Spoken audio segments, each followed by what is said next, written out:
Lo que habíamos visto ya desde la clase de lunes de la semana pasada es que siempre recordar y tomar en cuenta que el diseño de una cimentación es siempre un trabajo colaborativo entre geotecnia y estructura. Entonces, siempre va a ser necesario que nosotros contemos con un profesional geotécnico que nos dé ciertos datos que nosotros necesitamos en cuanto al correspondiente a las características del suelo. Entonces, como les digo, tiene que ser un trabajo colaborativo entre ambos profesionales.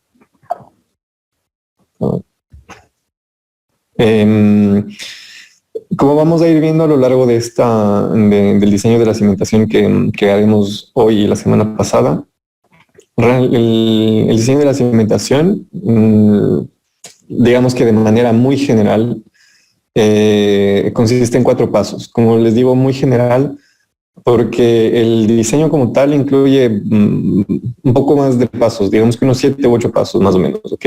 Pero en términos generales, o al menos, si no 4 pasos, 4 consideraciones muy importantes a tomar en cuenta, que ya las hemos visto en la semana pasada. El primero y de los más importantes era el determinar los parámetros del suelo que necesitábamos para construir.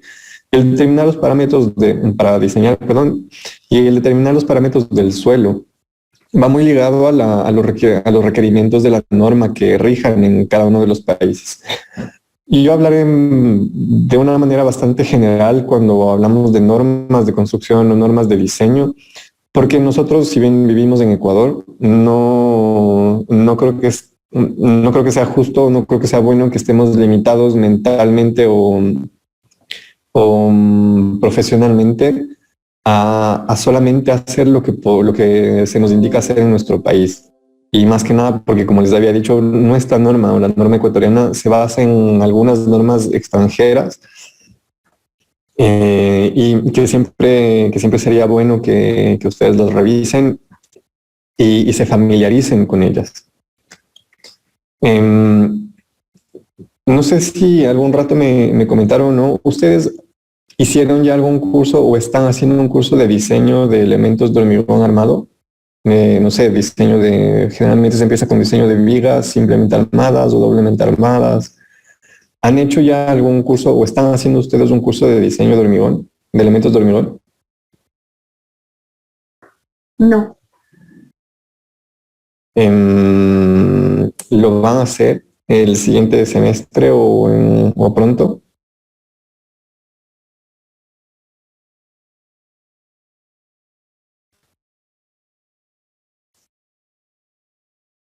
Me parece que sí, ingeniero. Pero si lo has visto o te parece haberlo visto, No, o sea, que toca a continuación porque todavía no. ok, o sea, es muy probable que el siguiente semestre o el siguiente ciclo ustedes hagan diseño. Bueno, la idea es que me interesaba saber porque obviamente para hacer el diseño de cimentaciones, las cimentaciones son elementos son elementos estructurales que por lo general se los construye en un hormigón armado. Entonces, es muy necesario que sepan utilizar las normas que corresponden al diseño de hormigón armado. Por lo general, o en otras universidades, del diseño de cimentaciones o la materia de diseño de cimentaciones se la hace a continuación del diseño de elementos, vigas o losas, porque gran parte de los requerimientos o de los requisitos que exige la norma para hacer el diseño de cimentaciones están vinculadas con el diseño de vigas, de vigas o de losas que trabajan en una dirección o losas que trabajan en 2 direcciones. Entonces, es difícil, o al menos yo considero que es un poco complejo o inapropiado, mejor dicho, que ustedes simplemente apliquen fórmulas sin saber de dónde vienen o sin saber para qué se utilizan. Okay, sin embargo, así es como está establecido, no sé, el programa de estudios de su carrera. Se dificultará un poco, me imagino, para ustedes el hacer un diseño de una cimentación o el hacer el diseño en general de elementos de hormigón armado, si ustedes no han visto los criterios mínimos al menos de diseño de hormigón en alguna otra materia. Entonces les pido que pongan mucha atención en algunas cosas, sobre todo cuando empecemos el ejercicio, porque será necesario que estudien un poco más, además de lo que veremos aquí. Pero bueno. Bueno, como les iba diciendo, determinar los parámetros del suelo necesarios basados en la norma general de construcción del país en el que estemos, no importa qué país. Ahorita estamos en el Ecuador y la mayoría de nuestras normas se basan en la norma estadounidense. ¿Ok? ¿Y qué necesitamos nosotros conocer como parámetros del suelo? La estratigrafía bajo la superficie del terreno, lo cual tiene que incluir información sobre características físicas del suelo, nivel freático, profundidad de estratos rocosos, todo esto ya lo vimos antes.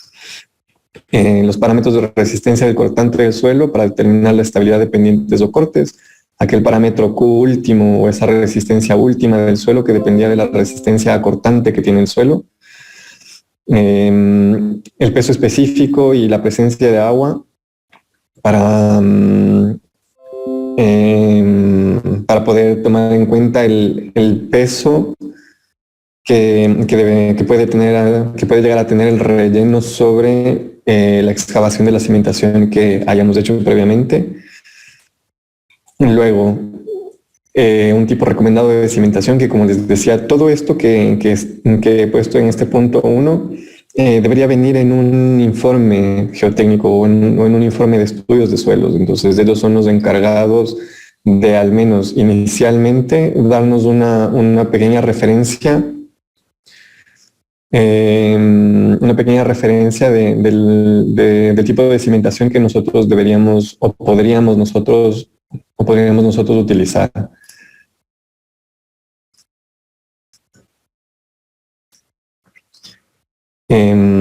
Sigamos. Luego, la capacidad portante máxima, la capacidad portante del suelo es esa máxima presión que admite el suelo que se distribuya sobre la superficie de contacto, que también ya de algo hablamos de esta presión antes o en la semana pasada.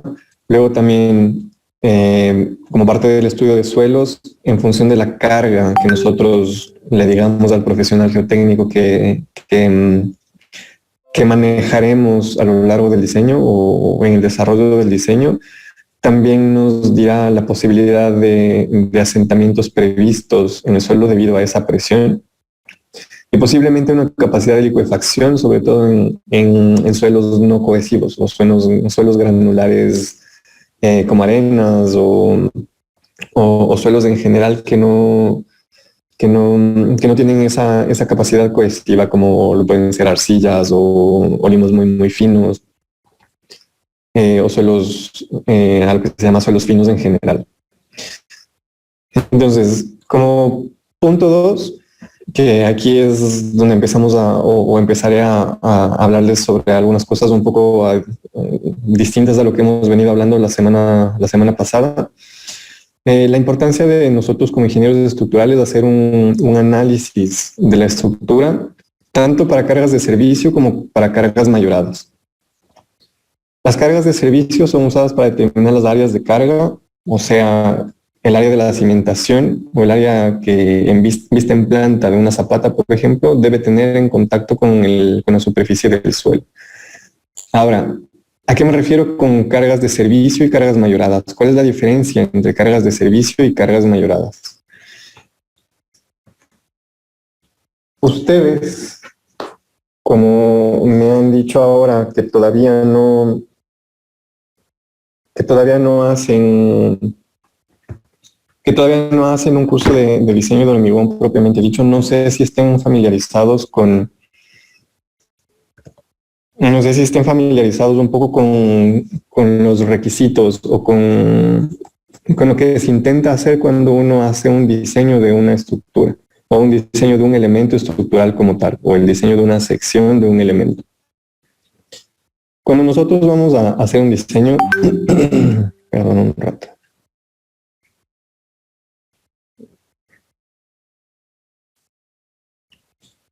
Cuando nosotros hacemos un diseño, lo que intentamos por lo general es que la resistencia sea mayor o igual a una carga de demanda o a una carga última, como lo llaman en las normas. Eso quiere decir que la resistencia, bueno, aquí estoy diciendo que esto es resistencia y esto es demanda. Eso quiere decir, como les explicaba alguna vez en algún gráfico de una columna, me parece, o en una viga, ustedes creo que sí hicieron ya un curso de análisis en donde puedo asumir que tengo una viga simplemente apoyada y que tengo una carga distribuida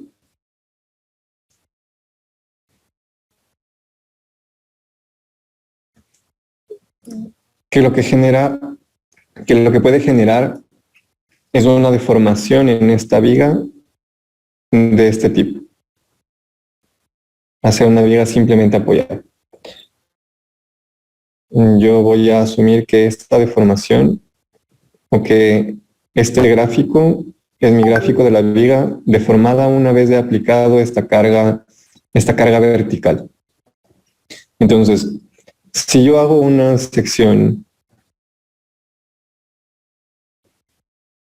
en este tramo, yo puedo asumir que tengo mi porción de viga en la que he hecho un corte,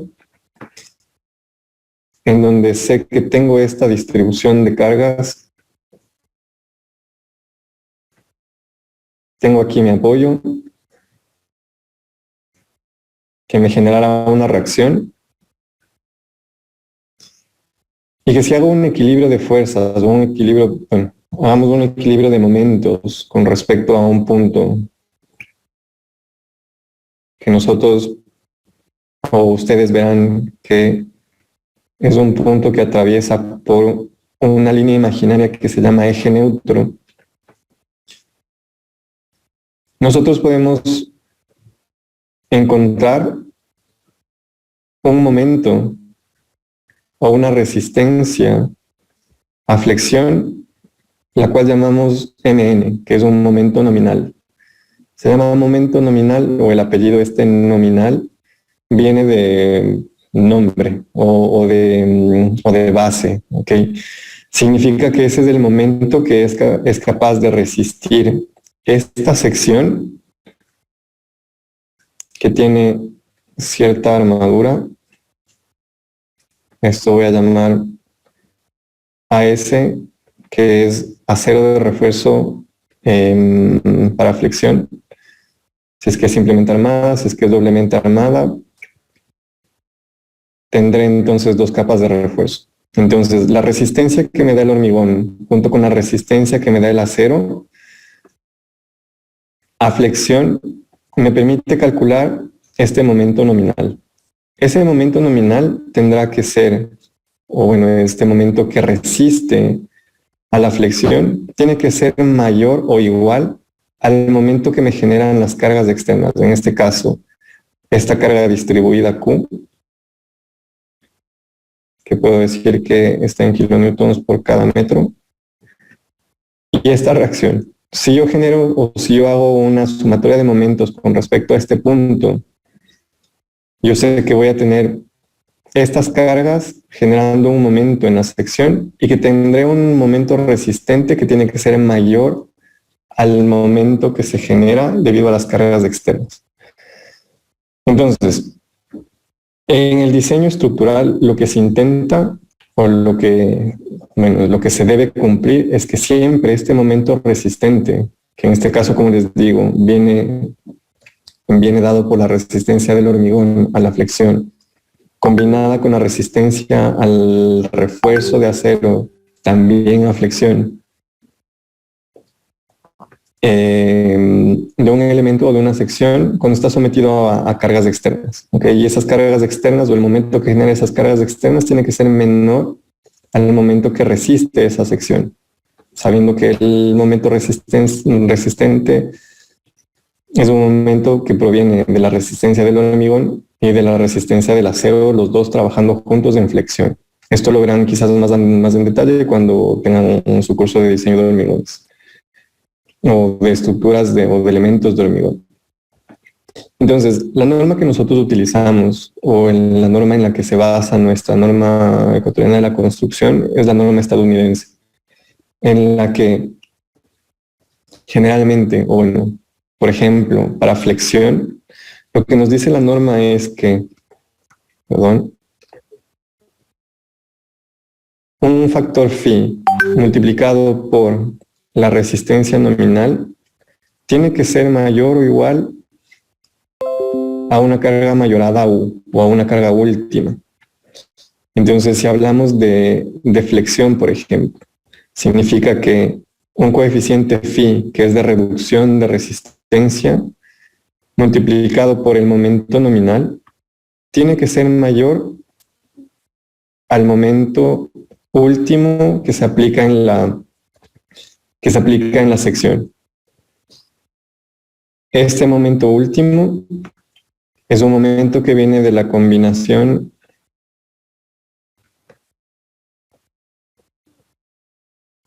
de cargas que establece la norma, que generalmente incrementa la magnitud del momento que se genera por las fuerzas externas.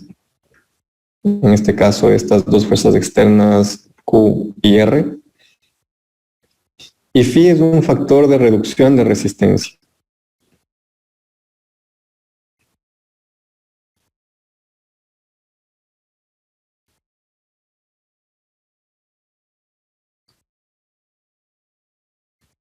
Entonces, por una parte tenemos la carga externa que mediante una combinación de cargas es mayorada. O sea, la demanda termina siendo una combinación de cargas que es mayorada por unos factores que ya veremos a continuación. Y la resistencia, en cambio, es disminuida o reducida por un factor phi que reduce esa resistencia, valga la redundancia. Por eso se llama factor de reducción de resistencia. Entonces, lo que intenta hacer la norma es encontrar, de alguna forma, no lo es, ojo, no es un factor de seguridad, pero de alguna forma intenta dar un margen de seguridad durante el diseño. Lo que intenta es reducir la resistencia e incrementar la demanda, para que en este intercambio de aumento de demanda y reducción de resistencia esté intrínseco o esté implícito un factor de seguridad que nos dará la certeza, o al menos medianamente, de que el elemento o la resistencia nominal de la sección de un elemento se comportará adecuadamente o será mayor que las cargas a las que está siendo sometido. Entonces, ¿por qué digo que es necesario hacer, por qué decimos que es necesario hacer un análisis tanto para cargas de servicio como para cargas mayoradas? Voy a eliminar esto.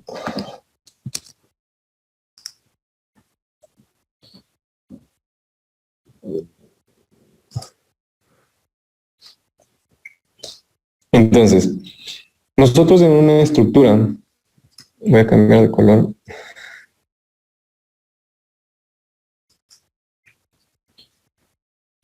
Nosotros o ustedes seguramente habrán hecho ya algún análisis.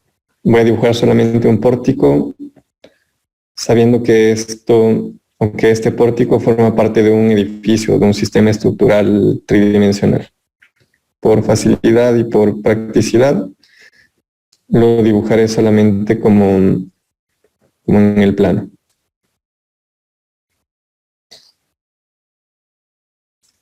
Al finalizar el primer bimestre, habíamos algo ya hablado cuando queríamos estimar o cuando queríamos calcular la carga reactiva sísmica. Recuerdan que la carga reactiva sísmica o el peso reactivo sísmico era la sumatoria de D más 0.25 L, en donde D representaba las fuerzas o la carga por peso propio,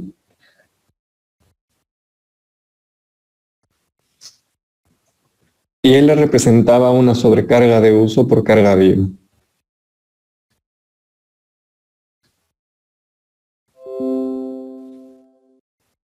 Entonces, nosotros sabíamos que esta D o esta carga por peso propio, como su nombre lo dice, lo calculamos o la definimos o está definida por las características geométricas y físicas de la estructura y de los materiales que estamos utilizando para la construcción. Entonces yo les había dicho que por lo general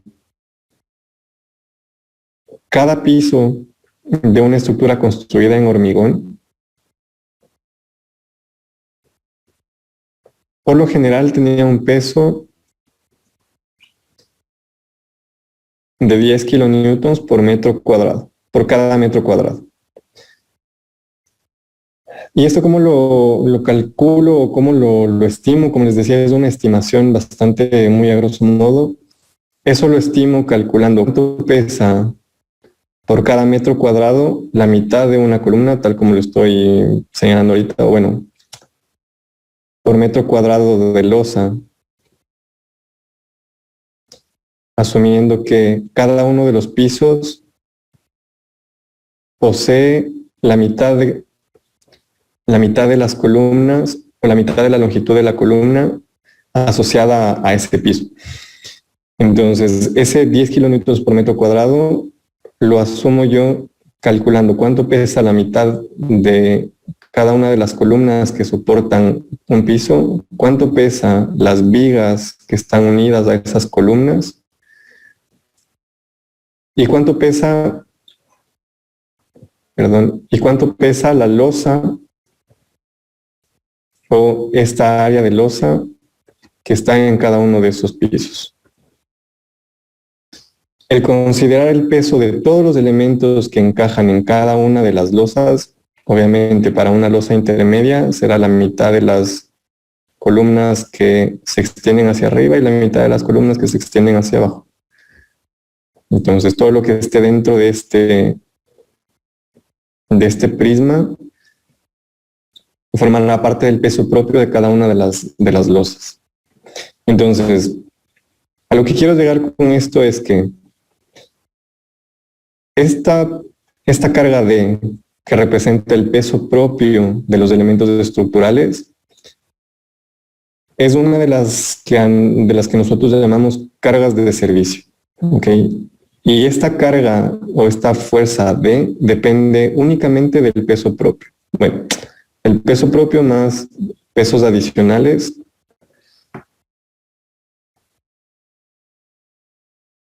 pero que son constantes en una estructura. Como por ejemplo instalaciones mecánicas, o sea, ductos de aire acondicionado, ductos de ventilación, grifería, inodoros, todo lo que sabemos que va a estar en la estructura durante toda su vida útil, o que haya muy poca probabilidad de que sea removido. Mientras que la sobrecarga de uso L, nosotros la vimos que la definíamos en función del tipo de uso de la estructura. Del tipo de uso, por eso se llama sobrecarga de uso. Y habíamos visto que podemos tener para oficinas, para vivienda, vimos que también podíamos tener bodegas, y en fin, en función del tipo de uso que se le vaya a dar a la estructura, nosotros tenemos un valor de L que viene asociado a una magnitud de esta carga viva que viene asociada al tipo de uso de la estructura. Entonces, cuando nosotros hacemos un diseño estructural o cuando hacemos un análisis, vuelvo a dibujar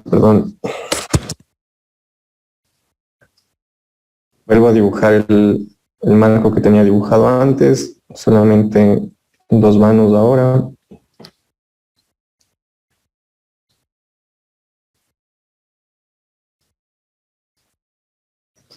Nosotros sabemos que el peso, debido a estas fuerzas, o debido al peso propio, por ejemplo, yo sé que tendremos cargas distribuidas. En este caso estoy dibujando solamente la carga distribuida sobre la viga, que seguramente ustedes habrán hecho análisis estructural con cargas distribuidas, quizás con cargas puntuales también, en alguna longitud o ubicado en algún punto a lo largo de una viga. Supongamos que esto es A, esto es B.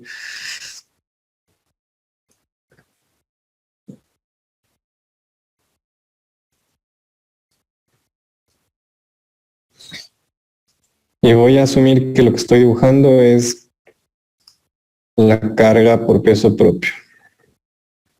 Voy a dibujar con otro color la carga debido a carga viva. Debido a carga viva también es muy probable que tengamos una distribución de cargas que también sea una distribución uniforme sobre vigas, o al final de cuentas termina siendo una distribución uniforme sobre las vigas. Y así sucesivamente. Ya esto voy a llamar la carga debido a L. Cuando nosotros tenemos, o si nosotros tenemos varias fuentes de carga o varias fuentes de carga, el peso propio en este caso, o la fuerza debido a sobrecarga de uso, o sea, al uso que le damos nosotros como propietarios o como habitantes o como transeúntes o como lo que sea dentro de un edificio. Nosotros podemos hacer un análisis de la estructura para cada uno de estos casos de carga. En este caso podemos hacer un análisis debido al caso de carga muerta, otro análisis debido al caso de carga viva, y luego si también vivimos en una zona sísmica,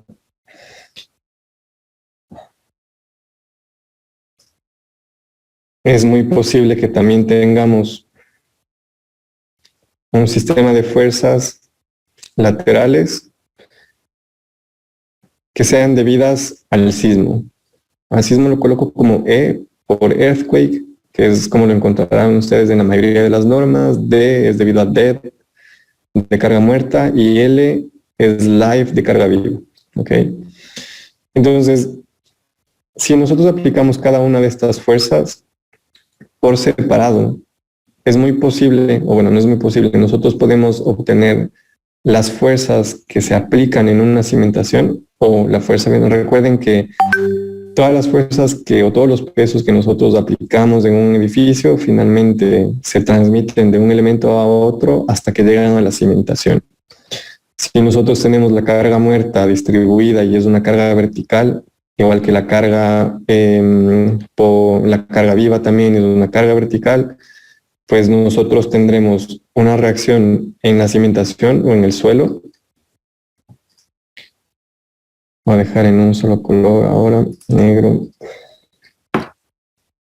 Nosotros podremos calcular una reacción en el suelo o una fuerza que se entrega por medio de las columnas de la cimentación. Asumo que una es reacción de la otra. Debido a carga muerta, voy a poner como R, reacción de carga muerta, reacción de carga viva y una reacción debida a sismo. ¿Okay? Entonces, ¿qué es lo que nos interesa de esto? ¿Por qué hacemos esto? Cuando nosotros vamos a diseñar, bueno, específicamente con una cimentación, cuando nosotros vamos a diseñar una cimentación, nosotros tendremos que utilizar por separado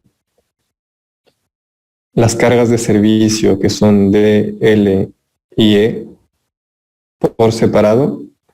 Vamos a llamar a esto, bueno, solamente hasta L.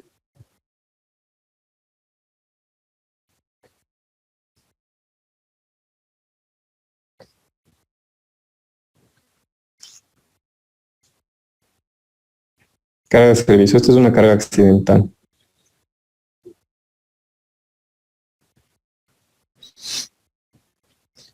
Nosotros utilizaremos cargas de servicio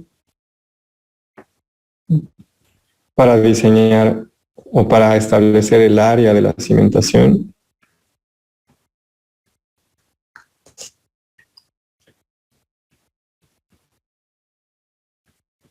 Y una combinación de estas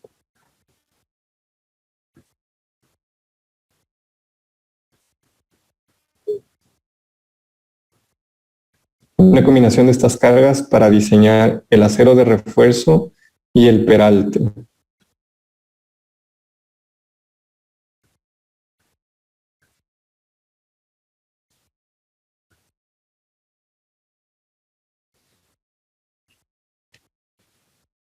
Entonces, quizás ahora no esté tan claro, porque ustedes, según me dicen, no han tenido un curso de diseño de estructuras de hormigón.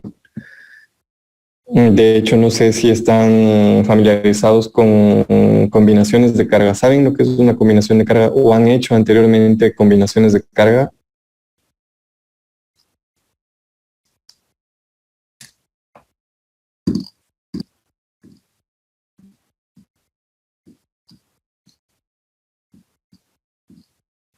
Alguien que conteste, por favor.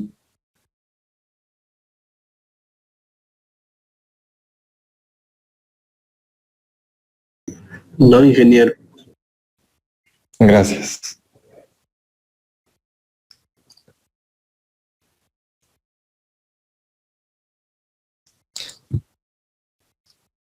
Entonces, como ustedes no están familiarizados ni con combinaciones de carga, ni lo que aparentemente, según veo, ni con lo que es una carga de servicio o algunos tipos de carga,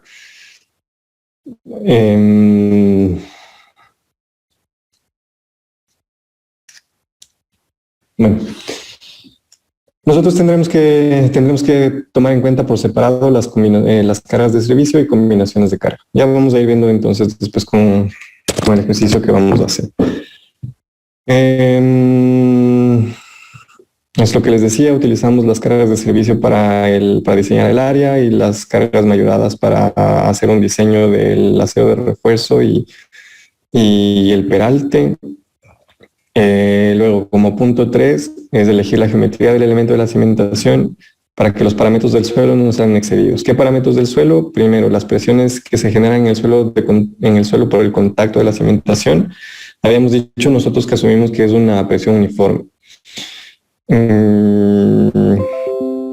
No sé si ustedes tuvieron un curso de resistencia de materiales o en su curso de suelos, pero voy a dibujar o a intentar dibujar lo que podría ser una cimentación o una placa cualquiera, una placa rectangular cualquiera, a la cual se le aplica una carga P vertical y que está apoyada sobre el suelo, o que está apoyada sobre cualquier medio, lo que ustedes quieran que sea. Entonces, debido a la aplicación de esta carga, si nosotros aplicamos esta carga justo en el centro de gravedad o en el centro geométrico de esta placa, estoy aplicándola justo en el centro, nosotros podemos esperar que esta carga se distribuya por debajo de esta placa. Es una placa que tiene un área A definida por B, por las dimensiones B y L. Si nosotros aplicamos esta fuerza P en esta placa de área A, que la calculamos como B por L,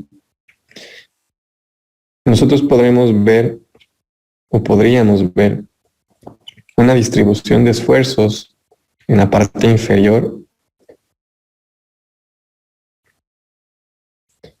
que es una distribución de esfuerzos uniforme. A pesar de que no se ve tan bien, intento dibujar esto lo más recto posible.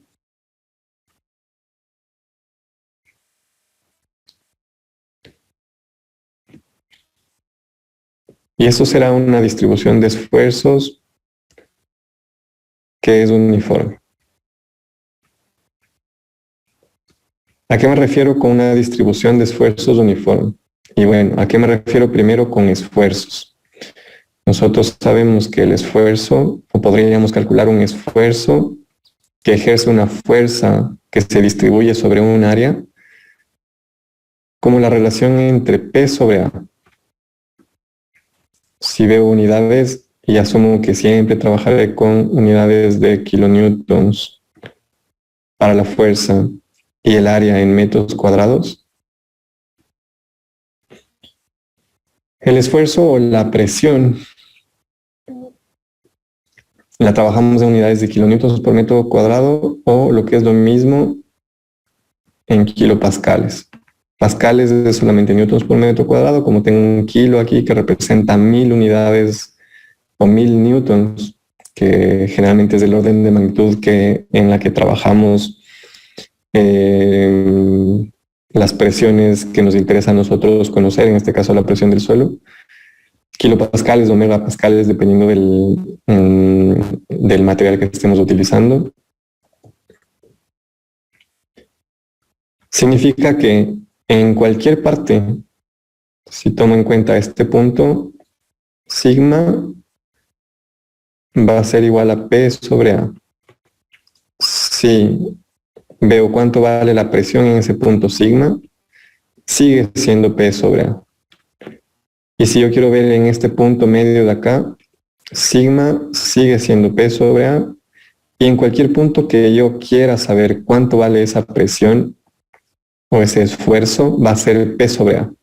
A eso me refiero con uniforme, que bajo el área de esta placa siempre va a ser la misma magnitud en la que tenga esta presión bajo esta aplicación de esa carga. ¿Okay? Pero ¿qué pasaría si es que esta fuerza P, déjenme graficarlo con otro color,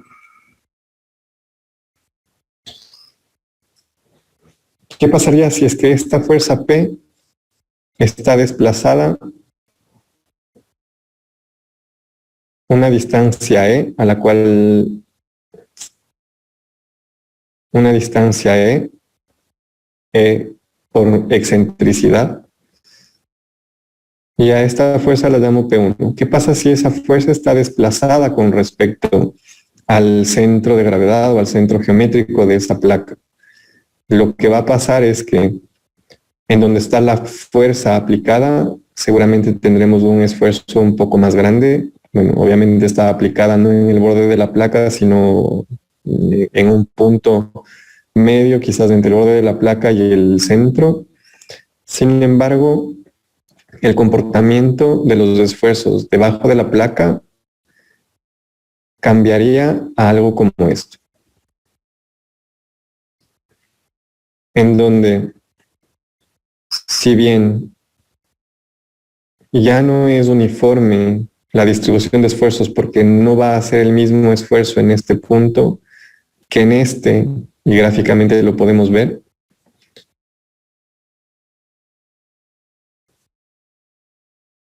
la distribución o la forma que toma la distribución de esfuerzos es una distribución lineal.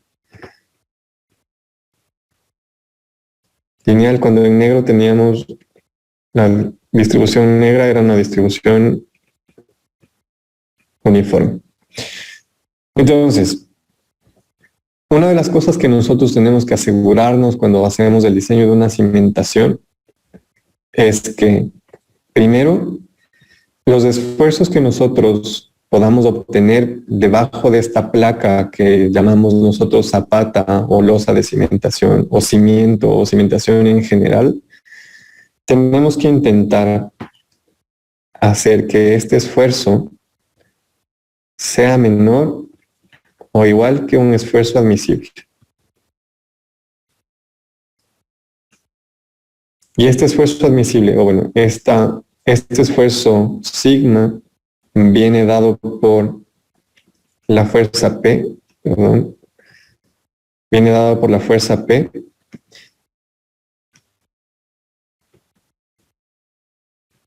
o bueno, es una función de la fuerza P,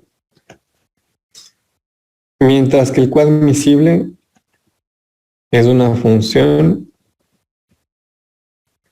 de la resistencia máxima del suelo o del esfuerzo resistente máximo del suelo.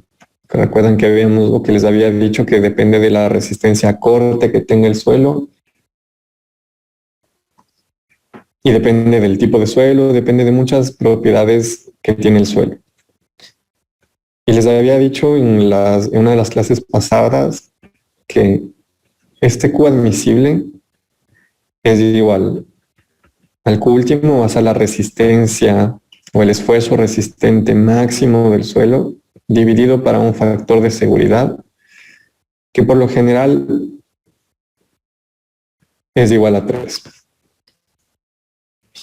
Entonces, lo importante de saber elegir bien la geometría de la cimentación, como primer punto, es asegurarnos, como les digo, que este esfuerzo que se genera en el suelo debido a esta presión o debido a esta fuerza distribuida en el área, es que este esfuerzo no sobrepase el esfuerzo que resiste el suelo. Entonces, si nosotros, debido a esta fuerza P y a un área definida inicialmente en esta placa o en esta cimentación o como quieran llamarlo, nos indica que sigma de hecho es mayor que el Q admisible, ¿qué harían ustedes para reducir este sigma? Porque sabemos que el Q admisible ya no podemos aumentarlo si el suelo que tenemos es el que tenemos y no podemos cambiarlo. Es una función de su resistencia a corte, y la resistencia a corte es una propiedad bastante característica o muy particular de cada suelo que nosotros tenemos.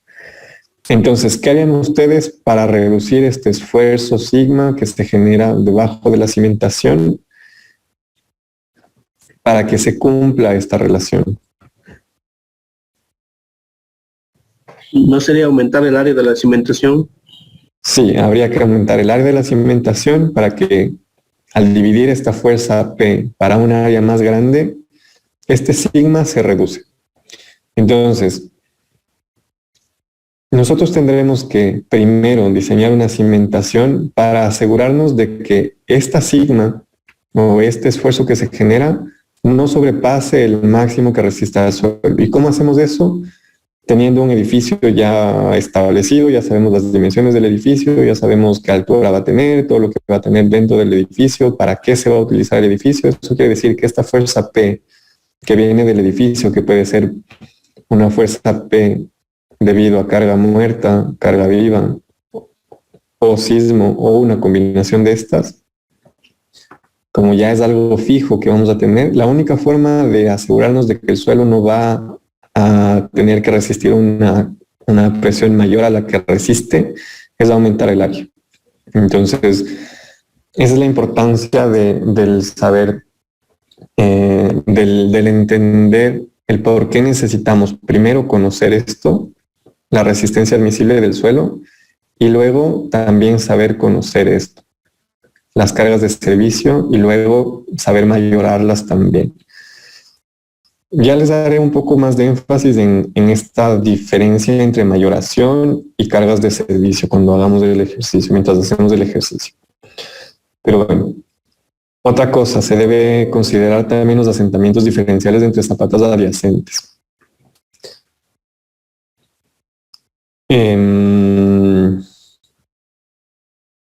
Como cualquier otro material, o como cualquier otro material, si nosotros aplicamos cierta fuerza al suelo, el suelo puede deformarse. Eso quiere decir que si nosotros aplicamos esta fuerza P en esta placa, que ya veremos que llega a ser nuestra cimentación, si nosotros aplicamos esta fuerza, dependiendo de las características que tiene el suelo, esta placa puede llegar a descender o a deformar al suelo de tal forma que la superficie de contacto que antes estaba acá arriba se reduzca o baje hasta este punto. ¿Baja por qué? Por las deformaciones que nosotros generamos en el suelo debido a la aplicación de la carga. Entonces podríamos decir que este delta o esta delta es una deformación del suelo debido a la presión que ejerce esta fuerza P. Si nosotros tenemos, y ahora sí voy a venir otra vez acá.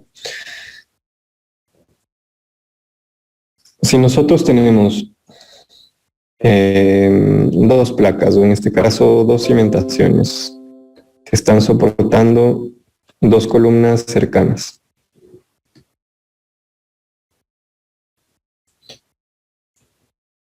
Tengo una columna que me entrega una fuerza P1 a la cimentación y tengo una columna al lado, en el mismo eje de columnas, que podría estar muy cerca o no, que le entrega una fuerza P2.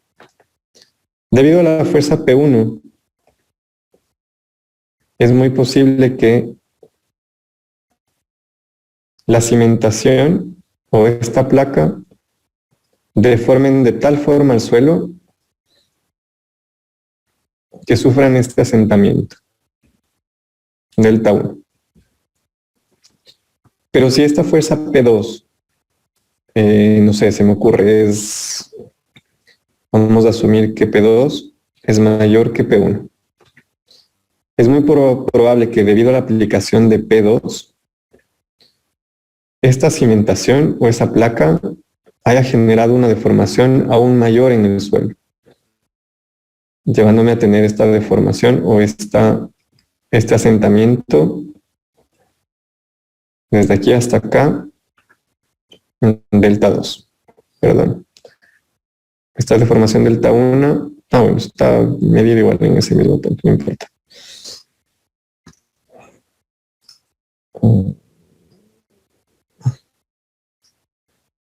Déjame borrar esto.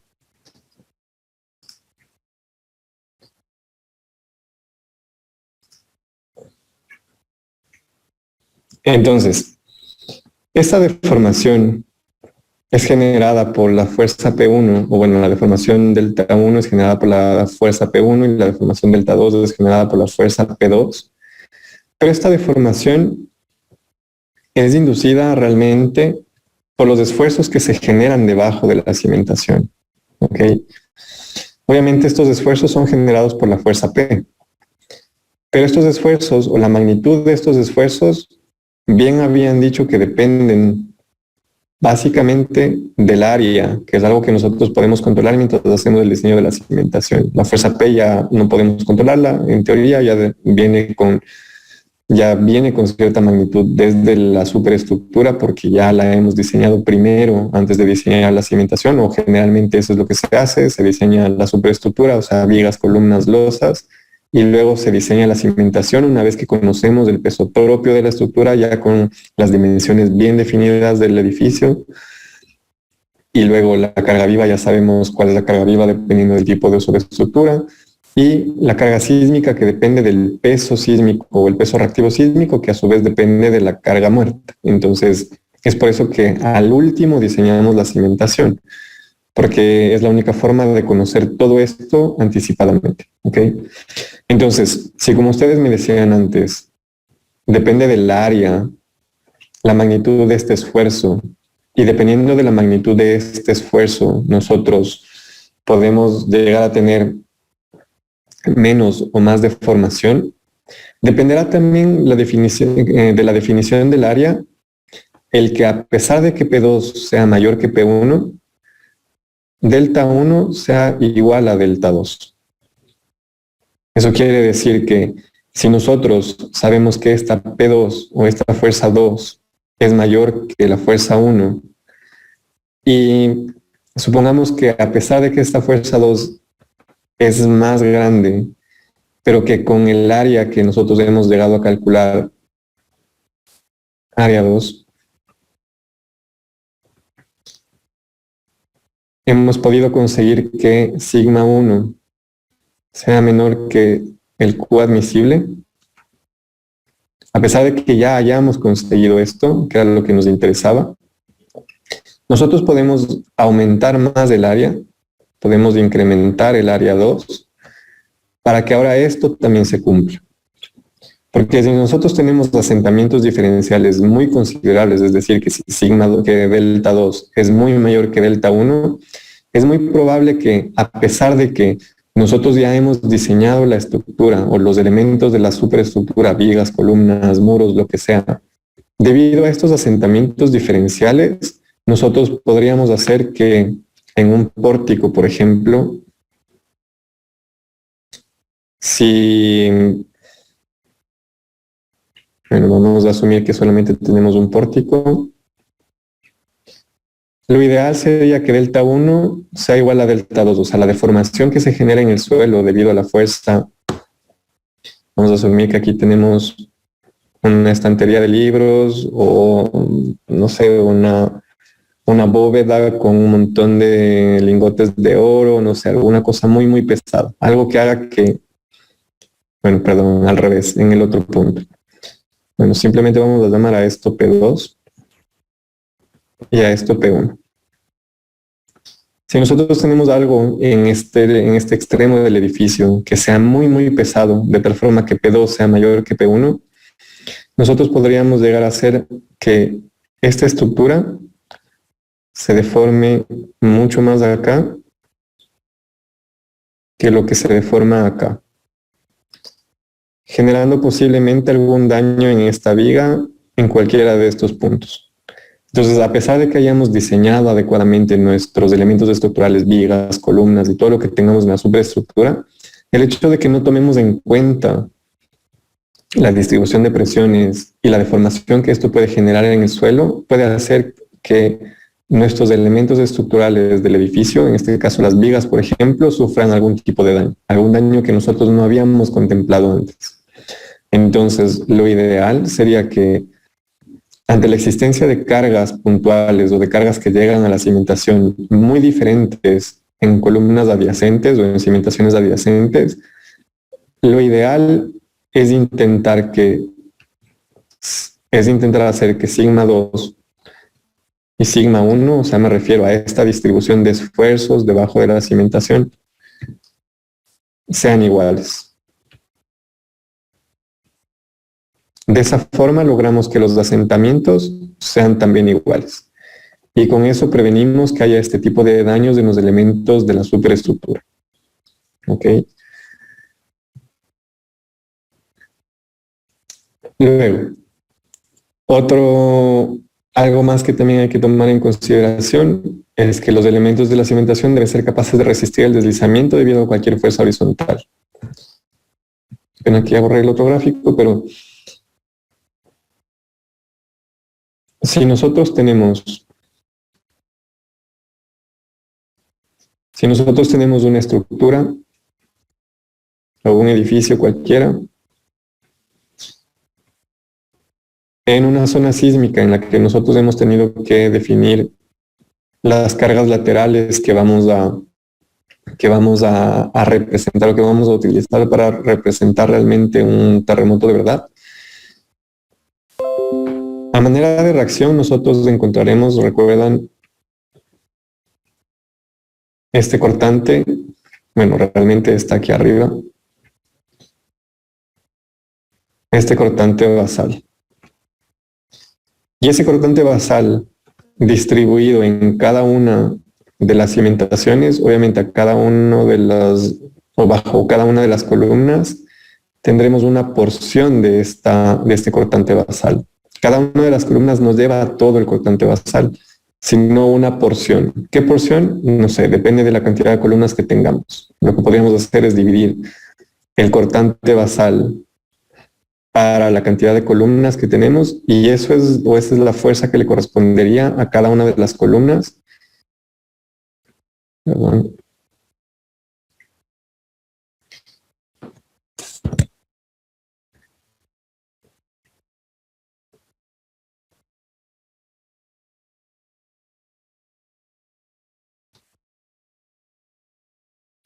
Es lo que le correspondería a cada una de las columnas I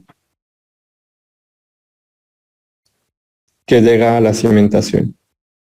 Entonces, si hago, por ejemplo, un gráfico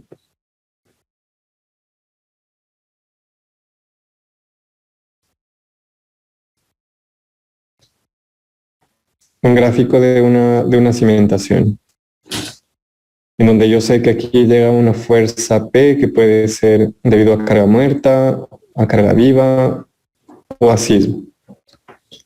Y que debido al sismo también tendré una carga de corte horizontal.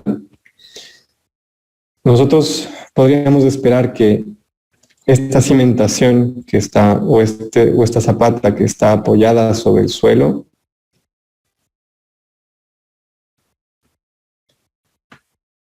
al ser sometida a esta fuerza lateral, esta cimentación o este plinto tiende a recorrer esta distancia debido a la aplicación de esta fuerza. Entonces, ¿qué necesitaría yo hacer para que la cimentación se quede en ese punto? Pues estar seguro de que habrá una fuerza F que equilibre con esta fuerza B o con este cortante en esa columna. Y esta fuerza B será igual a mu por la normal. Que si ustedes ven esa fórmula bien y si logran reconocer esta fórmula, es una fórmula o es una expresión que indica la fuerza de fricción que se opone al movimiento. Entonces, N será la sumatoria de las P's que tengo acá o de las fuerzas verticales que llegan a la cimentación, que serán aquellas fuerzas de servicio, cargas de servicio debido a carga muerta, carga viva y lo que corresponda también de sismo como carga vertical. Y mu será un factor de fricción que depende de phi, del ángulo de fricción natural del suelo. Entonces, esta fuerza básicamente la calcularemos también, finalmente terminaremos calculándola después de haber definido una distribución de esfuerzos de fricción. Tendremos una distribución de esfuerzos de fricción por debajo de la cimentación, el cual también es una función del área. Voy a poner que F, que es la fuerza de fricción, también es una función del área. Entonces, el área también, o la definición del área también jugará un papel importante, o el área de contacto de la cimentación con el suelo también jugará un papel importante en intentar que, debido a esta fuerza lateral aplicada o inducida por el sismo, evite el desplazamiento o el corrimiento de la cimentación. ¿Cómo? Teniendo una superficie de contacto que me genera una superficie de fricción entre la cimentación y el suelo. Entonces, si hemos revisado que el esfuerzo que se aplica o que se induce en el suelo es menor que el admisible y por ese lado estamos bien, luego nos estamos asegurando de que los esfuerzos en las cimentaciones adyacentes sean iguales para que los asentamientos diferenciales sean iguales. Y luego revisamos que esta carga lateral no sea mayor que esa fuerza de fricción. Una vez que verificamos todo eso, que como ustedes ven todo depende del área, podríamos decir que el área ha quedado totalmente definido o que hemos podido definir adecuadamente el área de la cimentación. Nosotros en el ejercicio que vamos a hacer, en lo único que nosotros nos preocuparemos de verificar será este punto. Asegurarnos de que el esfuerzo que induce esta fuerza P en el suelo, o sea, este esfuerzo, sea menor que el admisible y ya. Solamente nos aseguraremos de que el suelo no falle. Luego, estas verificaciones de asentamientos diferenciales y esta verificación de control de desplazamiento o de corrimiento de la cimentación no es algo que forme parte que no da tiempo para verlo en este curso. Y no con la base de conocimientos que ustedes tienen hasta aquí. Entonces, intentaremos al menos que esto quede claro. Chicos, chicas, hasta aquí. ¿Alguien tiene alguna pregunta?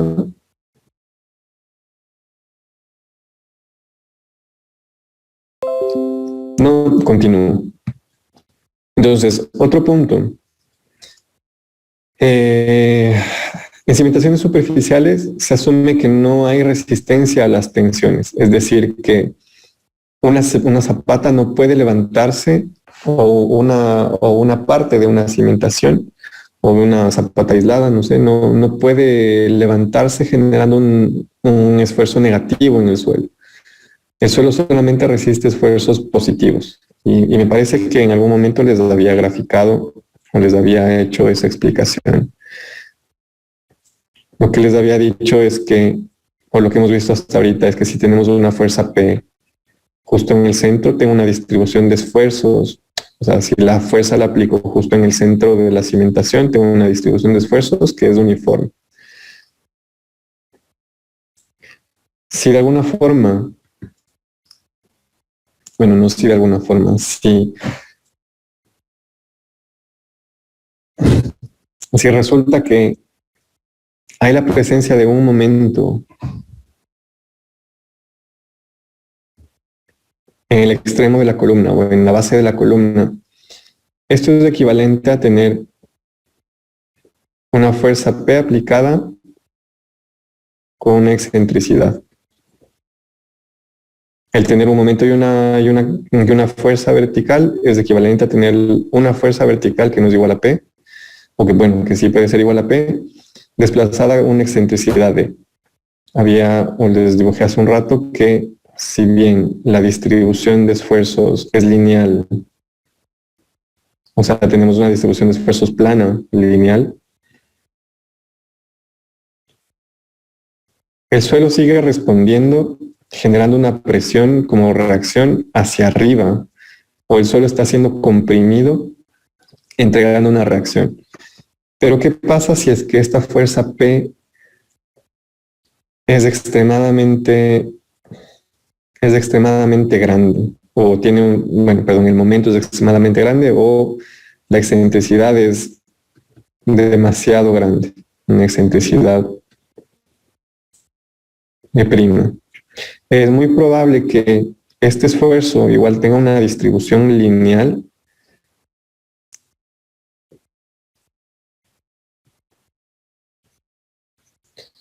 pero que tengamos una porción o que ese esfuerzo genere que tengamos una porción de cimentación que les entregará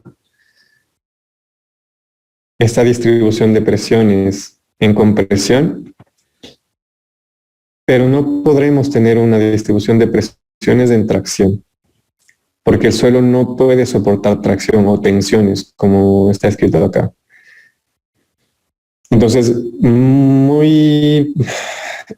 a veces es bastante común que por no considerar esto, generemos falla en esta zona del suelo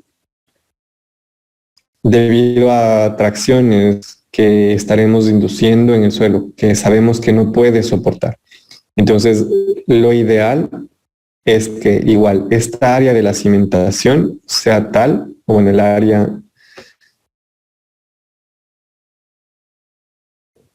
de la cimentación, sabiendo que este es el área de contacto, sea tal para que esta cantidad de esfuerzos o estos esfuerzos no generen una tensión como lo generan en esta zona. ¿Ok? ¿Cómo hacemos eso? Pues lo que podríamos hacer es ampliar las dimensiones de la cimentación en esta dirección o combinar dos columnas en una sola cimentación.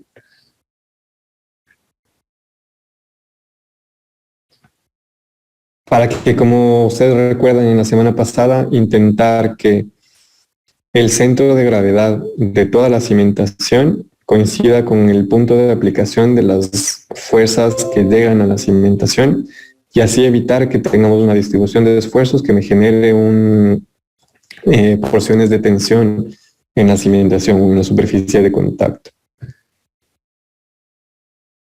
Y lo que habíamos visto también la semana pasada, que intentar que en lo posible o que la mayoría de veces la geometría de la cimentación dependerá a veces también dependerá de los linderos del terreno o de la zona en la que nosotros estemos construyendo.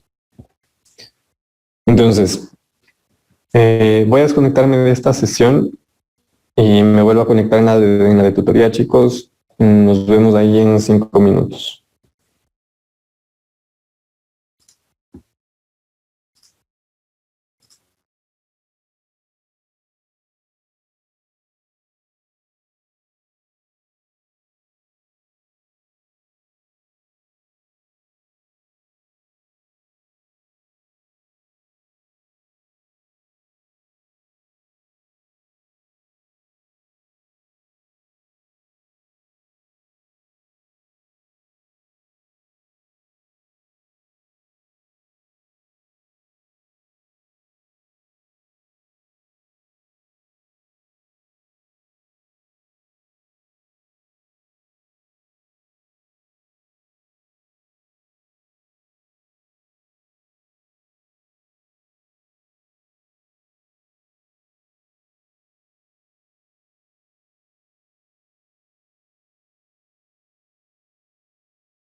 Gracias, todavía no estoy hablando, estoy preparando mientras ustedes se conectan todos.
Chicos, chicas, ahora sí, empecemos entonces. Voy a explicarles un poco los datos que tenemos aquí. Debido a después de un análisis estructural en las que hemos por separado tomado la carga muerta, analizado el edificio y hemos visto cuál es la fuerza que llega a la cimentación, esta fuerza P que llega a la cimentación, debido solamente a la carga muerta, o sea, solamente considerando el peso propio del edificio. O sea, qué es lo que pasa o qué fuerza llega a cierta cimentación, debido solamente a carga muerta, hemos definido o se ha definido que esa carga es de 2.460 kilonewtons. Lo mismo se ha hecho con la distribución de carga viva. En este caso, no importa qué tipo de uso haya tenido el edificio o tenga el edificio, lo que importa es que hemos distribuido esa carga, o bueno, la norma nos entrega una carga distribuida o una magnitud de carga distribuida dependiendo del tipo de uso. Luego nosotros eso aplicamos en el edificio, o nosotros sabemos que aplicamos esa carga en las losas se encarga de distribuir a las vigas, a las columnas, y la columna finalmente a la cimentación. Entonces, después de hacer un análisis solamente de la carga viva, sabemos que la fuerza P debido a carga viva que llega a la cimentación por separado es de 880 kilonewtons. Y lo mismo en el sismo. Ahora, quiero hacerles una aclaración con respecto al sismo. Voy nuevamente a dibujar acá lo que tenía antes. Voy a dibujar solamente un pórtico o un marco de un vano.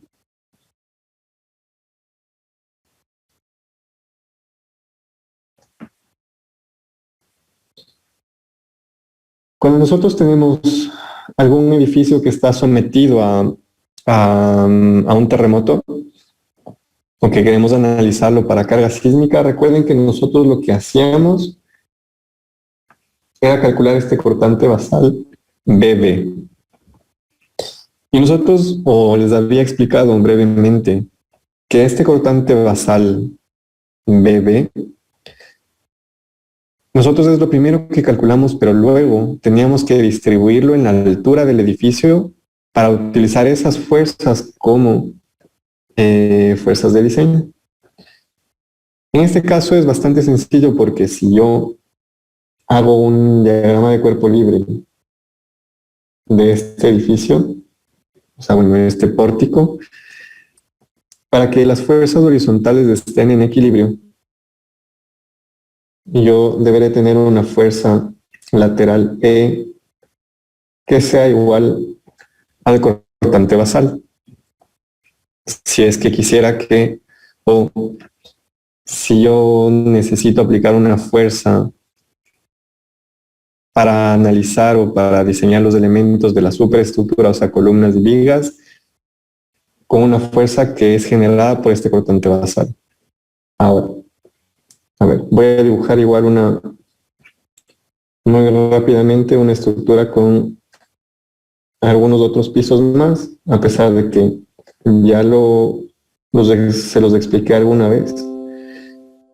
Lo primero que calculamos es este cortante basal. Entonces, distribuiremos o tendríamos que distribuir en la altura del edificio este cortante basal de tal forma que tenga una distribución más o menos de este tipo. Por lo general, la distribución para la magnitud de estas fuerzas aplicadas lateralmente, que son fuerzas sísmicas E, tienen una distribución o toman una forma como de un triángulo. ¿Okay? Dependiendo de qué tan flexible o rígido sea el edificio. Pero cada una de estas fuerzas aplicadas en cada uno de estos pisos es una porción del cortante basal.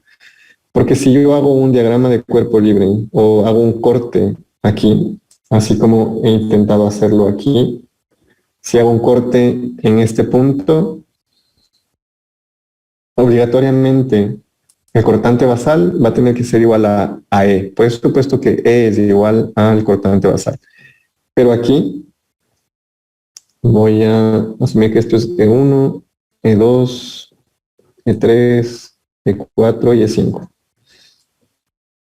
El cortante basal, si yo hago una sección aquí y hago un diagrama de cuerpo libre en donde sumo y hago equilibrio de fuerzas horizontales, el cortante basal tiene que sí o sí ser igual a E5 más E4 más E3 más E2 más E1. Esto lo hago simplemente por hacer una sumatoria de fuerzas horizontales. Tiene que ser igual a 0, entonces esta sumatoria de fuerzas que me indican hacia la derecha tiene que ser igual a esta fuerza que me indica hacia la izquierda. Eso significa que E5, a pesar de ser mayor que E4 y este mayor que 3, mayor que 2, sigue siendo menor que el cortante basal. Eso quiere decir que estas fuerzas que se aplican en cada uno de los pisos, sumadas todas ellas, tienen que darme igual al cortante basal. ¿Ok? Entonces, si bien nosotros, esto es lo primero que calculamos del cortante basal, con lo que nosotros diseñamos finalmente todo el edificio, incluida la cimentación, es con esta distribución lateral de fuerzas, con las fuerzas E1 hasta E5. ¿Esto qué genera? Esto genera que si yo estoy aplicando esta fuerza hacia la derecha en este edificio, mi edificio lo que va a hacer es a deformarse en esta dirección. O le va a pasar algo como esto.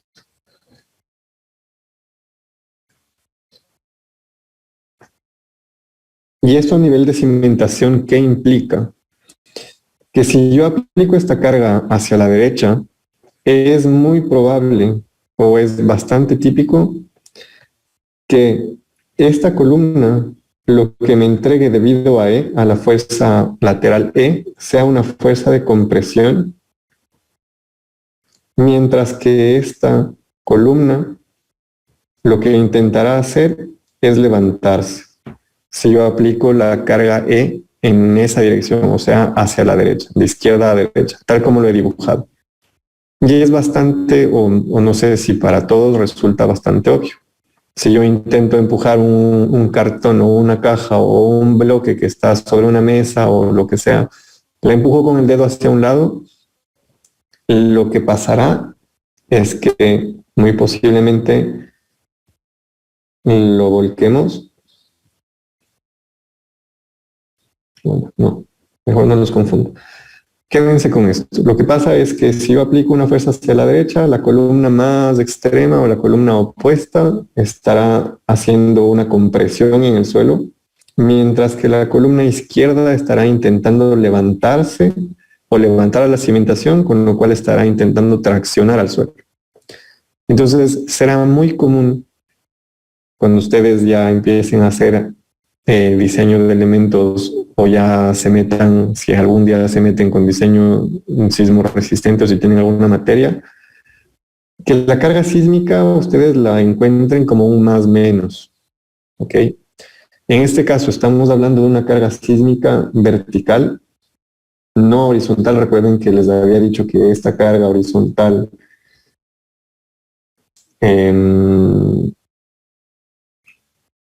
BB sub I, I implica o I indica la columna I de todas las columnas que haya, una columna I cualquiera.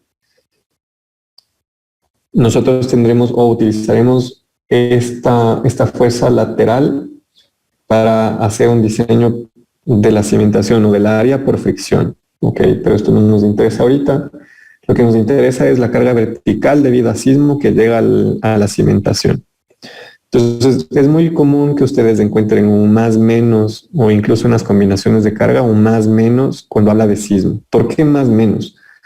Porque el terremoto no llega solo en una dirección o no se aplica a la estructura en una sola dirección, sino que también cuando tenemos un terremoto lo que pasa es que el edificio, o ustedes han sentido un vaivén de un lado al otro, de izquierda a derecha, o en fin, los terremotos no son bidimensionales, son tridimensionales y los sentimos en cualquier dirección. Pero si estamos haciendo un dibujo bidimensional o en el plano, no solamente tendríamos que revisar o aplicar la carga sísmica de izquierda a derecha, sino de derecha a izquierda también. Significa que tendremos también una serie de fuerzas, las mismas fuerzas, desde 1 hasta E5, esto es de 2, aplicadas de derecha a izquierda. Eso implica que mi edificio va a deformarse ahora de esta forma. Y en este caso lo que va a pasar es que esta columna va a estar intentando comprimir al suelo mientras esta quiere levantarse. Es por eso que nosotros ponemos este más menos cuando se trata de carga sísmica, porque el terremoto lo tendremos que analizar en ambas direcciones, o sea, de izquierda a derecha como de derecha a izquierda, lo cual implicaría que la acción, y me refiero a acción con esta carga axial o esta carga P que llega a esta cimentación, sea reversible, o sea, que genere tanto compresión como tracción. Y ya veremos que utilizaremos o uno o el otro dependiendo de lo que estemos nosotros calculando o dependiendo de lo que estemos nosotros haciendo. En este caso, el hecho de que diga acá, repito, más menos, es por la característica del terremoto, que puede ir en cualquier dirección y tendremos que analizarlo como tal, como una carga reversible, es decir, que puede ir en una dirección como en otra dirección. Y lo que induce eso o lo que genera eso es una carga axial o de compresión en esta columna, voy a hablar solamente de la columna izquierda, o de compresión si la carga es de derecha a izquierda, o de tracción en esta columna mismo, si la carga o si la fuerza lateral de sismo la aplico de izquierda a derecha. Y lo mismo pasa en la otra columna, solo que en direcciones opuestas en cada caso. Es por eso que aquí dice más o menos.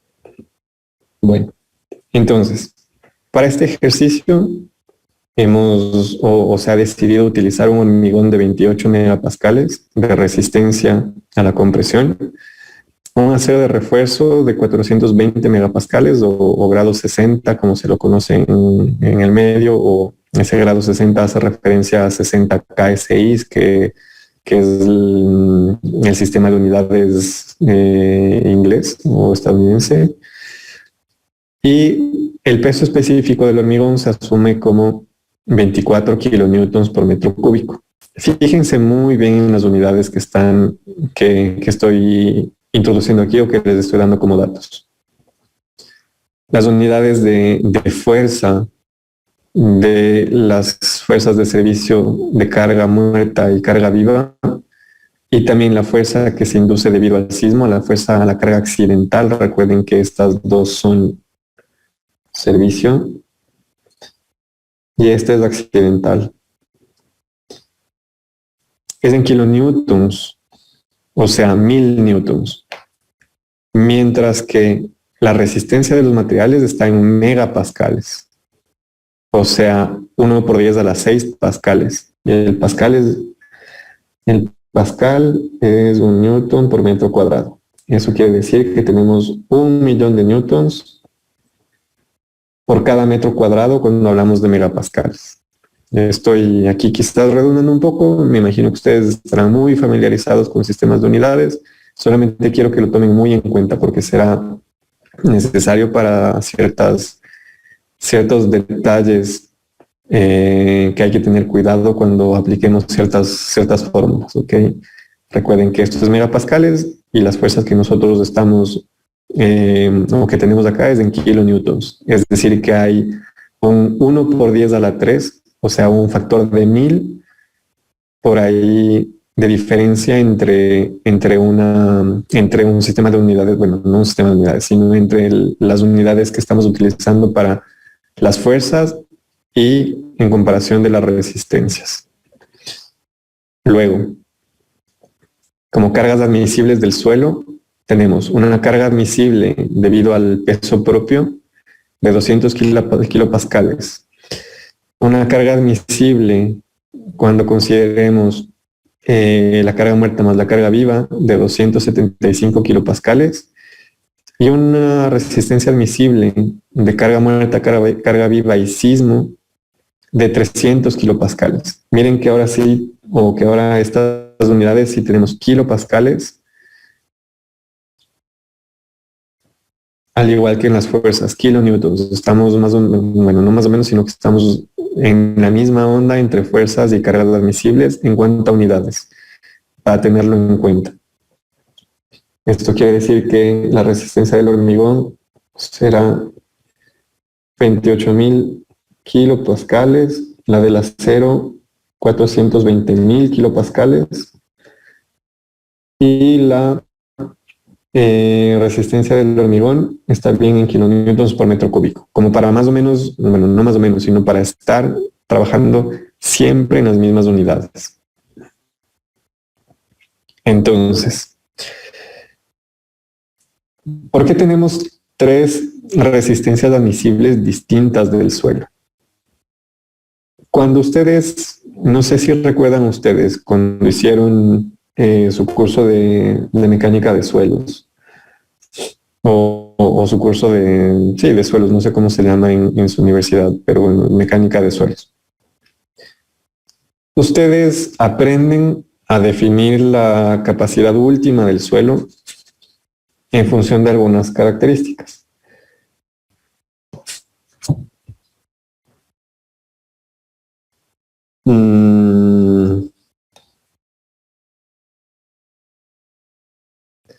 Es muy probable que ustedes hayan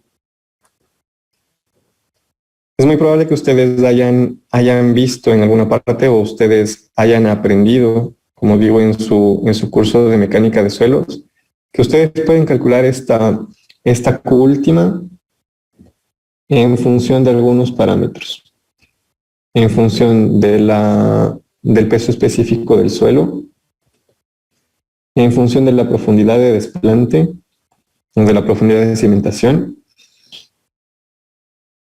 y en función de ciertos parámetros que son NC, NQ y N gamma. Estos parámetros, esto es una función de estos parámetros que les he escrito acá. No les describo la ecuación, les describo los parámetros en función de los cuales está la ecuación con la que se calcula Q último, que ustedes recordarán. Es una ecuación que se conoce como la ecuación de Terzaghi. No me acuerdo si se escribe así, pero es la ecuación de Terzaghi, de que tenemos esta ecuación disponible como desde 1930 o 1940, no estoy muy seguro. Pero para poder definir esta ecuación, o para poder calcular esta ecuación, para definir estos factores, debimos antes haber definido el coeficiente de fricción o el ángulo de fricción del suelo.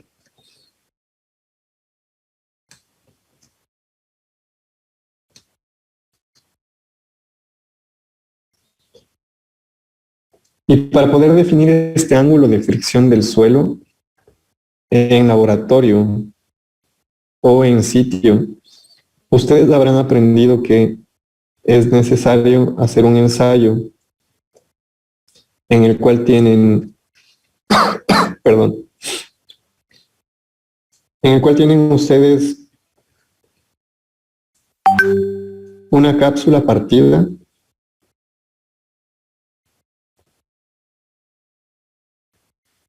en donde colocan ustedes su muestra de suelo.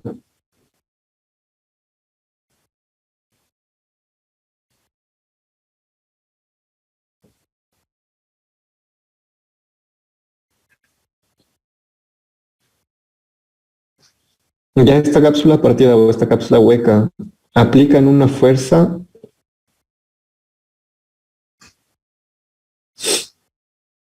que la voy a llamar P, que se encarga de confinar bueno,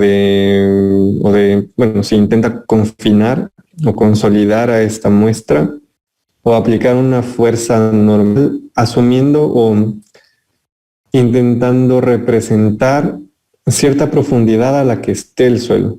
O sea, intentando representar cierta cantidad de suelo que puede haber estado en el estado natural en la que se ha cogido la muestra, o una sobrecarga de presión. En este caso, por ejemplo, como coincidencia, digamos, un edificio, que es lo que estamos nosotros evaluando.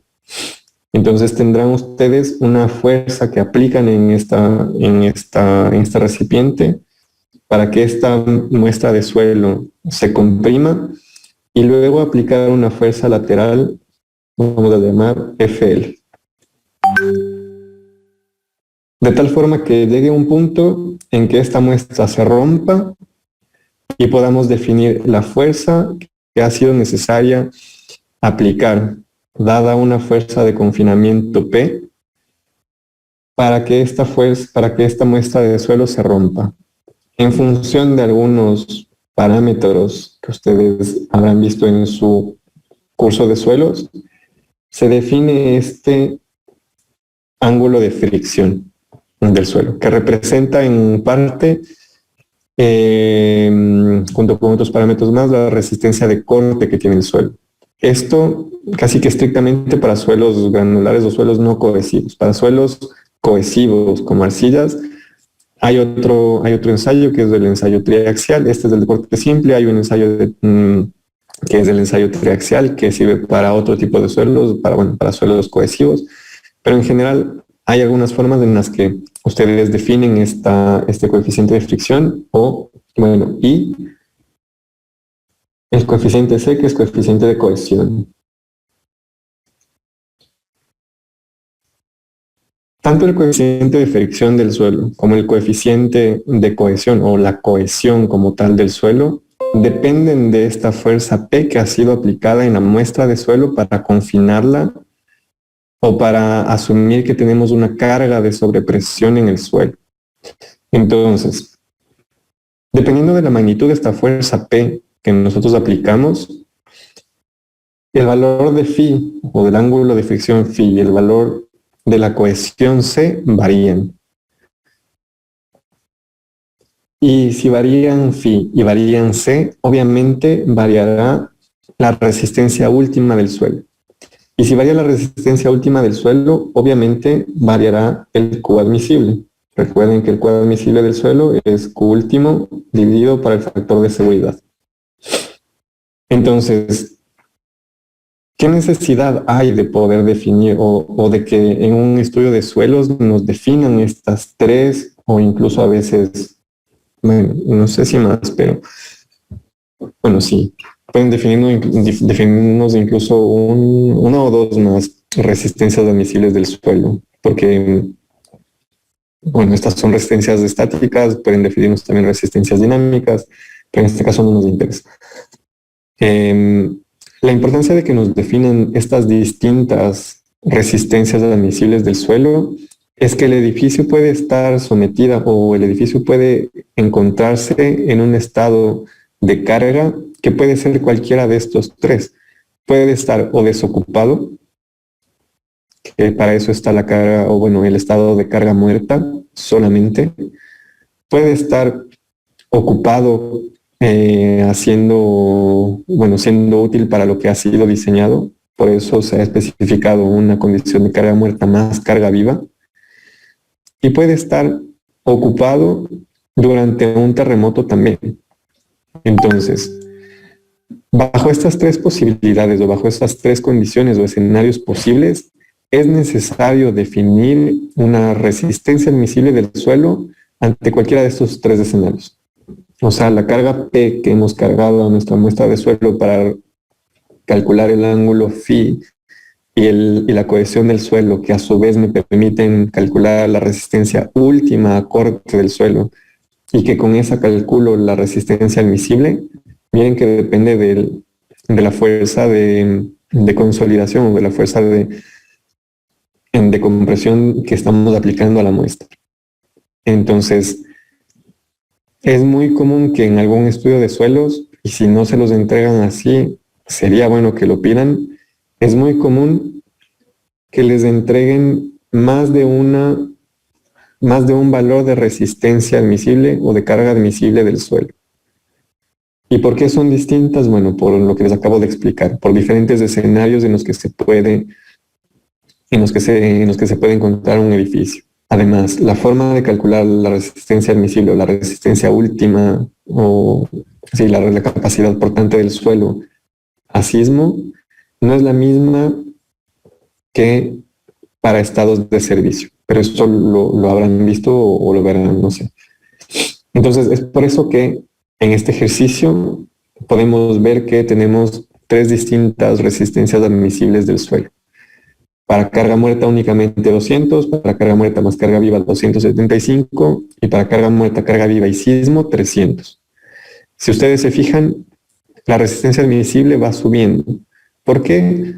Porque el suelo va mejorando su resistencia a corte a medida que la fuerza P o a medida que la fuerza de confinamiento también se eleva. Es por eso que estas resistencias van subiendo a medida que consideramos escenarios con más carga. Entonces, con todos estos datos, la idea es hacer el diseño de la cimentación. Entonces, para hacer el diseño de la cimentación, podríamos seguir una serie de pasos. El primero es el definir el tipo de cimentación, si es una cimentación superficial o es una cimentación profunda. Y si ya del estudio de suelos nos han entregado estas capacidades admisibles o esta carga admisible en el suelo, no es del suelo, sino en el suelo, la resistencia admisible del suelo, también nos han dicho que la profundidad de la cimentación que nos recomiendan es de 1 metro. Fíjense que esto ya está establecido y fijo. Entonces, podríamos decir que el tipo de cimentación que vamos a utilizar es una cimentación de tipo superficial. Entonces, voy a ir poniendo aquí como primer paso tipo de cimentación.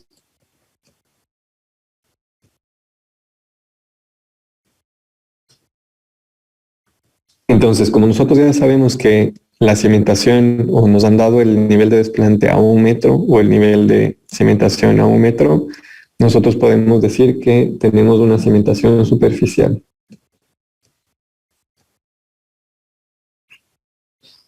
¿Y de qué nos sirve saber que tenemos una cimentación superficial? Nos sirve para tomar en cuenta ciertas consideraciones de las normas de diseño. ¿Okay? Ustedes deberían, no se los voy a mostrar aquí, bueno, sí.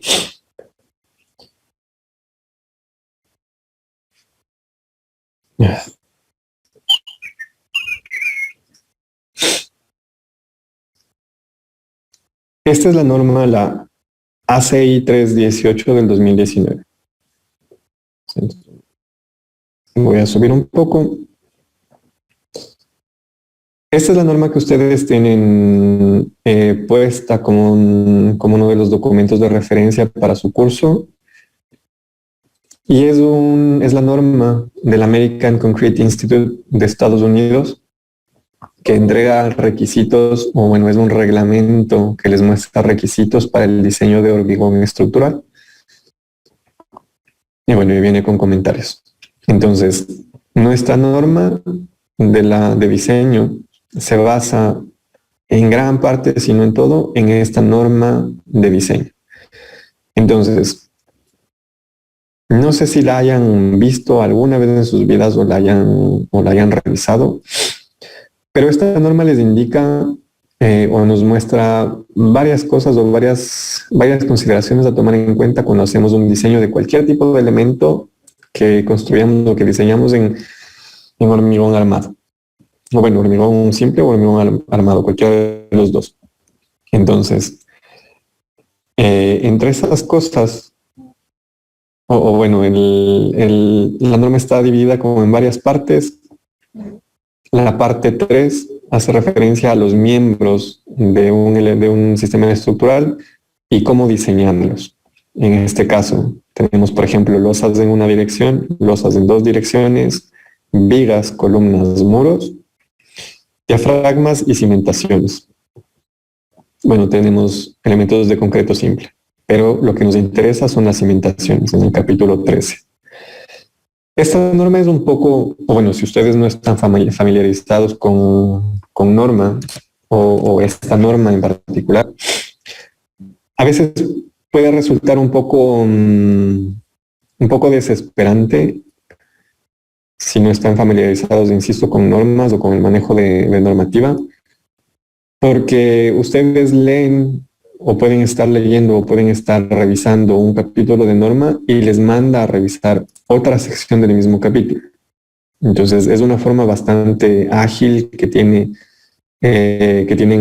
estos documentos normativos para poder incluir mucha información. Hacer referencia al mismo documento en varias partes, o que varios elementos, por ejemplo, que varios miembros sean diseñadas bajo las mismas premisas. En este caso, al principio del capítulo, lo que dice la norma es alcance. El capítulo debe, bueno, en la parte izquierda se indica la normativa y en la parte derecha los comentarios. Todo aquello que tenga una R al principio hace referencia a comentarios. Entonces, dice, este capítulo debe aplicarse al diseño de cimentaciones preesforzadas y no preesforzadas. En nuestro caso, es una cimentación no preesforzada, incluido cimentaciones superficiales desde A hasta E. Entonces, veamos, son zapatas corridas, zapatas aisladas, zapatas combinadas, losas de cimentación y vigas sobre el terreno. Cimentaciones profundas desde F hasta I, o sea, cabezales de pilotes excavados, cajones de cimentación y muros de contención desde J hasta K, J y K. Muros de contención en voladizo y muros de contención en voladizo con contrafuertes.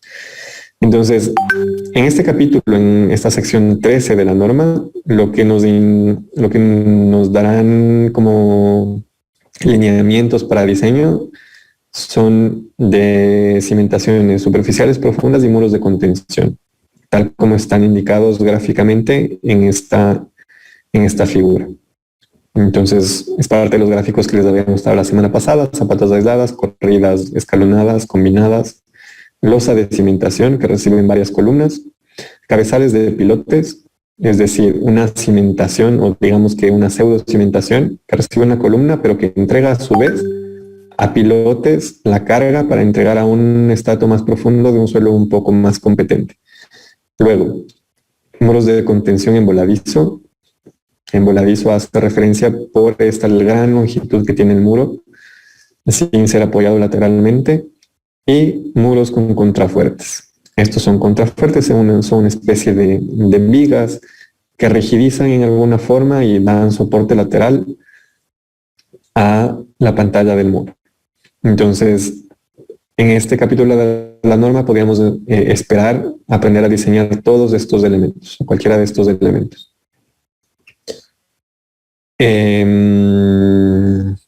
¿Por qué les decía esto? Les decía esto porque en la norma, ya hemos visto que el tipo de cimentación que vamos a diseñar es una cimentación superficial. Entonces, vemos que este es el capítulo de la norma que nosotros tendríamos que utilizar para hacer el diseño de una cimentación superficial. En este caso vamos a hacer el de una zapata aislada. Entonces, está dentro de los elementos que se permite diseñar con este capítulo, pues utilizamos este capítulo. Entonces, volviendo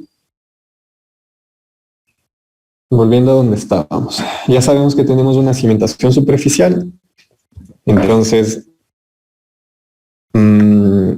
vamos a ver qué hacemos. En la norma, en el capítulo de la norma que les acabo de mostrar, nos especifica que para hacer el diseño de la cimentación tendremos, el diseño como tal, la determinación del peralte o el alto de la cimentación y el refuerzo, solamente el peralte por ahora. Tenemos que utilizar parámetros o criterios de losas en una dirección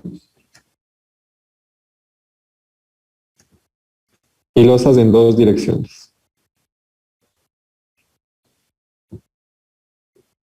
¿Y a qué hace referencia esto de losas en una dirección o losas en dos direcciones? Eso significa que tendremos que revisar o chequear a corte, chequeo a corte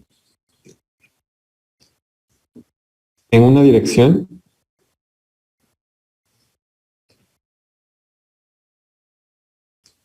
y dos direcciones.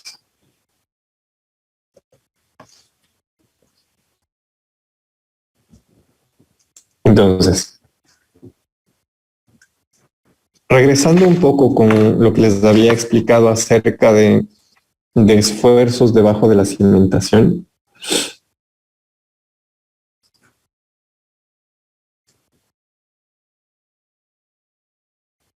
Bueno, después.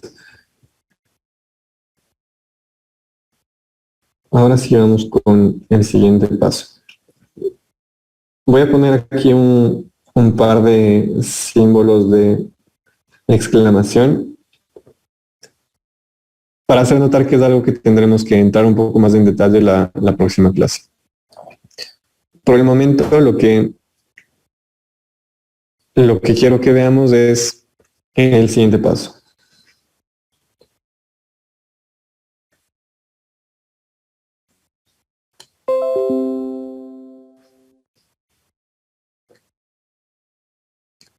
Paso 2.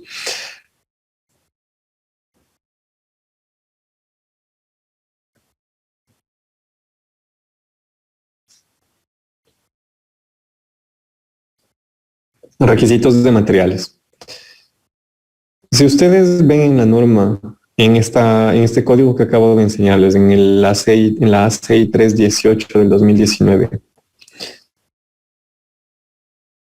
no solamente nos da criterios para aprender a diseñar un miembro o un elemento o una sección, sino que también nos indica algunas consideraciones que debemos tomar en cuenta en cuanto a los materiales. Entonces, la primera o el requisito en el cual voy a hacer énfasis, a pesar de que hay muchos más, es en cuanto a la resistencia que debe tener el hormigón. Esta norma en la sección 19.211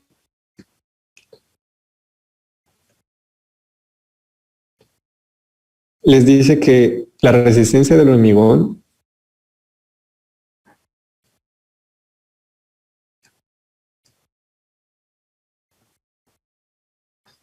no debe ser menor a una resistencia mínima que establece esta norma en función de una tabla. Dependiendo del tipo de contacto que tenga el hormigón con el medio ambiente y dependiendo del tipo de categoría de diseño sísmico al cual pertenezca la estructura y dependiendo de si estamos en una zona sísmica o no, la resistencia mínima del hormigón que nosotros deberíamos exigir durante la construcción, o sea, F'C mínimo, debería ser 21 megapascales. O sea, si nosotros estamos en una zona sísmica y bueno, dependiendo de algunas consideraciones que establece la norma, el valor mínimo de F'C o de la resistencia del hormigón debería ser de 21 megapascales. Si nosotros vemos acá los datos que nosotros tenemos, la resistencia del hormigón es de 28 megapascales, la que vamos a utilizar para el diseño. Entonces, nosotros tenemos un F'C de 28 megapascales, que es mayor que al F'C mínimo de 21 megapascales. Por lo tanto, podemos decir que estamos bien con esa resistencia de hormigón. Entonces, en general, cuando ustedes vayan a diseñar o si ustedes están haciendo alguna residencia de obra o si están, no sé, construyendo la casa de su tío, de su primo, lo que sea, que sepan que es totalmente inadecuado o es imposible permitir que un hormigón tenga menos de 21 megapascales o de 210 kilogramos por centímetro cuadrado. Los maestros o los albañiles que están acostumbrados a construir sin planos o que ya por experiencia saben qué hacer y un montón de vainas, es muy posible o es casi seguro que la resistencia del hormigón que ellos fabrican ahí en la obra sea siempre menor que 210 kilos por centímetro cuadrado o 21 megapascales. Como ellos son los que tienen que paliar, como ellos son los que tienen que mezclar el hormigón, mientras más fluidito esté, mejor se acomoda y es más fácil operar y todo, es muy probable que esos hormigones tengan mucha agua. saben que la relación agua-cemento en el diseño de hormigón es muy importante y mientras más agua le echen al cemento, menos resistente es. Entonces, que sepan que para cualquier tipo de construcción, al menos en nuestro país, el mínimo valor de F'(C) que deberíamos permitir es de 21 megapascales y no menos que eso. O al menos para elementos, o para elementos estructurales como cimentaciones, luego para muros en zonas sísmicas altas, incluso se eleva hasta 35 megapascales, o sea, 350 kilos por centímetro cuadrado como mínimo. Entonces es una cosa que hay que tener muy en cuenta. Luego hay otros requisitos de durabilidad del hormigón que tienen que ver con, no sé, zonas en las que es muy típico que se congele o debido a las nevadas que haya congelamiento de agua que puede afectar al hormigón o contacto con sulfatos o bueno, un montón de cosas que tienen que ver con durabilidad y química del hormigón que también se establecen en la norma, que habría que chequearlos, pero que no lo vamos a hacer. Que nos baste con chequear que la resistencia del hormigón es la adecuada, que sea mayor que 21 megapascales. Entonces, la semana próxima vamos a acabar de hacer el diseño de esta cimentación. La semana próxima intentaremos empezar las clases, bueno, no intentaremos, empezar la clase apenas empiece el horario de clases, es decir, el lunes a las 7 de la mañana y el martes a las 11 de la mañana, para no perder mucho tiempo. No es largo el ejercicio del diseño de esta cimentación, pero por lo que veo es necesario quedarme un poco explicándoles algunas cosas que entiendo que ustedes no tienen conocimiento o que no les han preparado para algunas cosas. Entonces, nos vemos la próxima semana. ¿Tiene alguien alguna pregunta así rápido antes de irnos?